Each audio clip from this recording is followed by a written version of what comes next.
Hello and welcome to Hurtworld. Today I will be exploring tethers.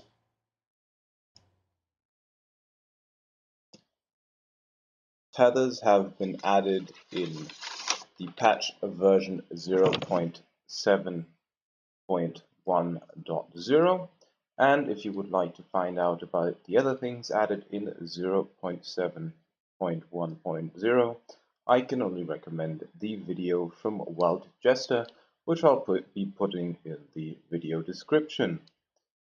So, what is the tether, or how do you use it in game? The tether currently requires for you to have two items: the tether bow, as you can see in my inventory or in my hands right now, and tether arrows. I'll show you in inventory the tether bow and the tether arrows. And both the tether arrow and the tether bow are crafted at the normal workbench at the very bottom.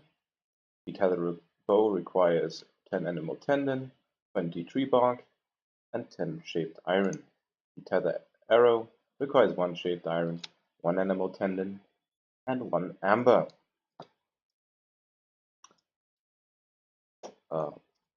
As the name obviously implies, you will need both the tether bow and the tether arrow in order to tether things to one another.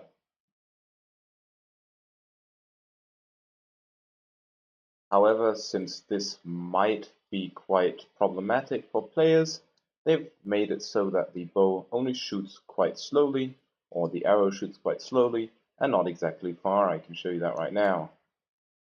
As you can see, it didn't go very far and also very slowly.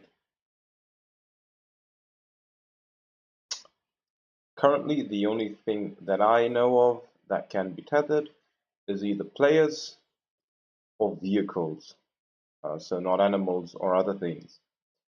So, for instance, as you can hear, there's a Bambi coming at me, and if I try to shoot it, running away unfortunately, but if I would hit it, then nothing would happen, and it would also do no damage to them. Tethers currently work more like rubber bands or like springs rather than ropes.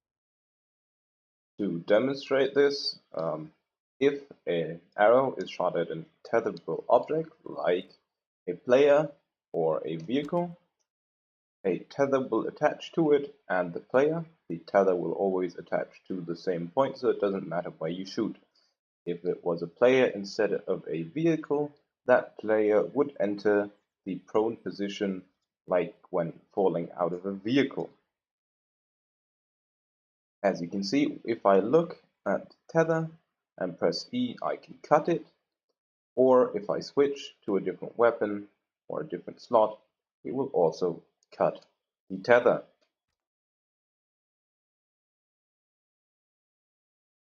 If you hit a second tetherable object after you've got something tethered to you, as you can see, the two objects tether together, and depending on the distance, as you can see, can actually rubber band together. In this manner, you can tether an unlimited amount of things to one another, as you saw in the beginning. Things to take into account with that, though, is that the more things you tether together, the more that will actually increase the drag. So, for instance, if I added loads of goats to the end of this roach at some point, it wouldn't be able to drag this roach. On the other hand, something which I wasn't able to verify yet, but which has been said by the developers, is that you can also pull an object with multiple other vehicles. So, for instance, I could try to pull this roach with quite a few goats, and maybe that would work. Alright, to the general tether dynamics. Generally, motor power, or at least the displayed motor power, doesn't necessarily correlate to the pulling power. Rather, what seems to be the way it is calculated is the bigger things are the bigger things it can pull. So generally, each vehicle can pull any vehicle that is either its size or smaller, with the exception being the slug, which seems to be unable to pull another slug. Also, pulling a Kanga with another Kanga might be slightly sluggish. It also seems to be from my tests that the helicopter or Mozzie can pull about anything, but the only thing I've been successfully able to lift with it is the bike or Kanga, or players. Additionally, one of the things which is also quite interesting is that the player can just about pull anything. This doesn't necessarily work backwards, but sometimes with some vehicles does work. But if you're walking forwards, you can just about pull anything, including a slug. Additionally, one thing that I haven't been able to try out yet, but suspect, is that when using the tethering bow on a moving object, you will be able to stop it. But you'll have to take into account that you'll have to try to stop it with something bigger than it already is. So, for instance, if you want to stop a slug, you might be able to do so with a different slug. So, for instance, attaching a tether to your own slug, watching another slug go by, and then shooting that slug. However, I have not been able to verify this yet, as I have been unable to get a moving slug and a static slug at the same time. Anyway, this has been the basic info. From here on out, I will be putting in some clips of me demonstrating pulling things. So I'll start off with the smallest thing. So I'll start off with bike, goat, roach, slug, and then I'll also be demonstrating some more, and also the helicopter at the end. Anyway, if you want, keep on watching. If you don't want to, and you've got all the information, thank you for watching, and I hope to see you in the next video. Alright, the first demonstration is to show you that I can even pull a slug. So if I try to pull it backwards, it won't really budge, and I will even be pulled back to it after a while due to the rubber band effect. But if I walk in this direction instead, you can see that I am slowly but surely moving. As you can see, the slug is also moving. Alright, now we'll start off with the smallest vehicle, the Kanga. And as you can see, I can somewhat pull it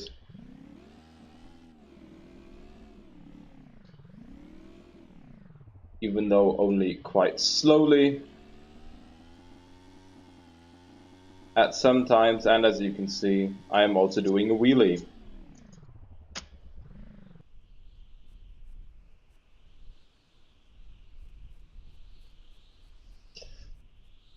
Well, this sandstorm wasn't calculated, but alright, we'll have to get through it. Next off, we'll have two goats.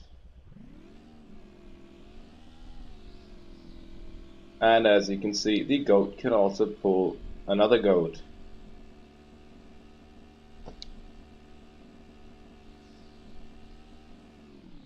Not much faster either, but it works. Especially if it's tipped over.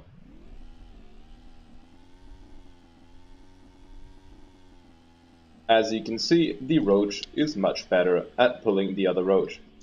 But as you can see, if you flip things over, weird shit can happen. Alright, last, to show you that the slug cannot actually pull another slug. And as you can see, I'm pulling, but nothing is happening. I'll also show you that that doesn't really change if I get a head start.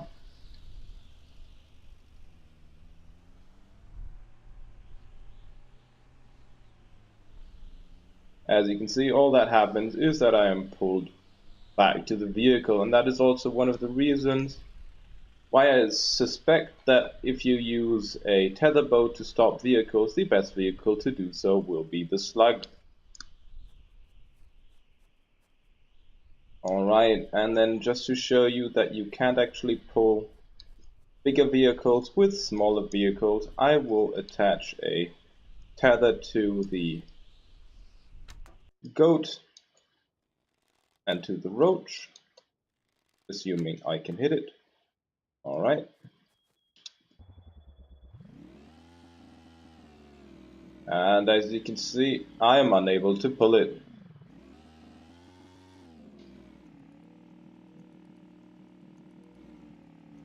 And I will show you again with a head start. And though I was somewhat able to pull it a little bit, as you can see, it sort of forced me out and then just rubber banded back. Alright, and in the next segment I will be showing you pulling the Mozzie.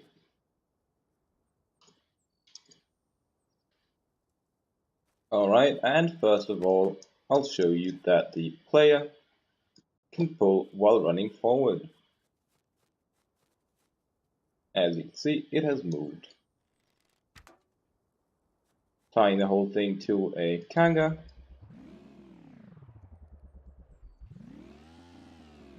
As you can see, nothing happens except that I am rubber banded back.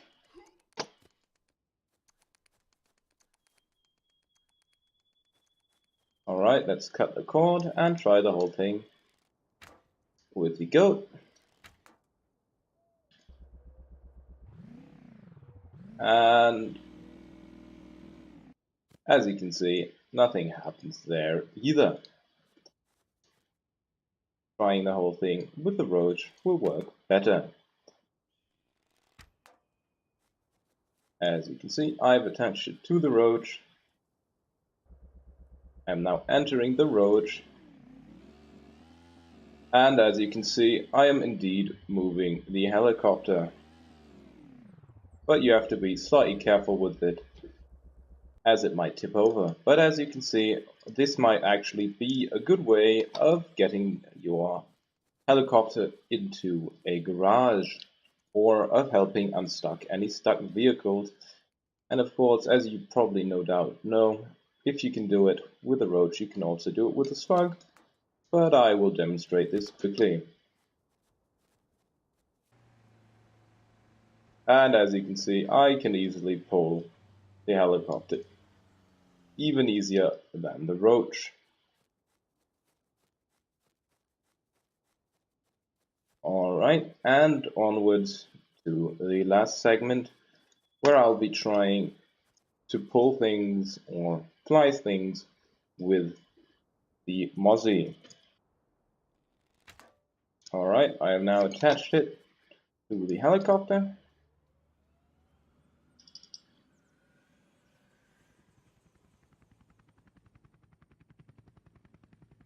And as you can see, it isn't exactly easy flying or landing it that way. You can see it works. I can actually lift it. Though it is at least somewhat challenging to land the craft afterwards. But as you can see, it is indeed possible.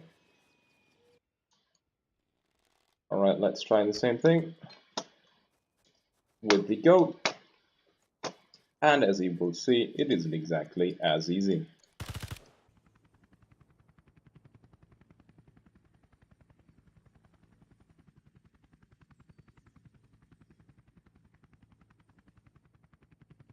As you can see, I can't really get off the ground because it is swinging too much. It sort of gets off the ground, but doesn't really because of the inertia goat, it just keeps swinging too much, and it doesn't matter how delicately you take off, that will always happen. Alright, now you've seen basically all the vehicles attached to one another, or most of the important ones, and how it works.